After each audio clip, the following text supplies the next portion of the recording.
এরপরে প্রশ্ন হলো, রাকাত বাকি থাকতে ভুলে সালাম ফিরালে কি করতে হবে?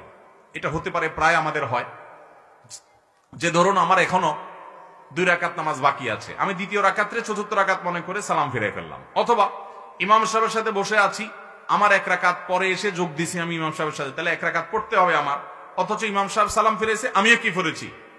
সালাম ফিরে ফেলেছি। এরকম হতে পারে কি পারে না? যদি এরকম হয় তাহলে সেক্ষেত্রে আমার ওই রাকাতটা আবার পড়তে তো হবেই, যেহেতু বাকি আছে।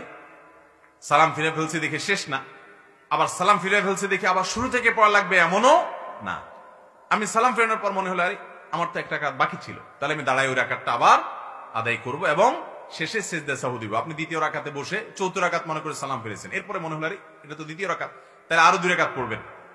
বা 3 রাকাতের নামাজ, ধরুন মাগরিবের নামাজ, আপনি দ্বিতীয় রাকাতে বসে সালাম ফিরে ফেলছেন, এরপর মনে হলো আরে আমি তো 1 রাকাত কম পড়ছি, প্রবল সম্ভাবনা সেটা মনে হলে আপনি দাঁড়িয়ে আরেক রাকাত পড়বেন, পড়ে শেষে কি দিবেন? সিজদা সাহু দিবেন, নামাজ হয়ে যাবে।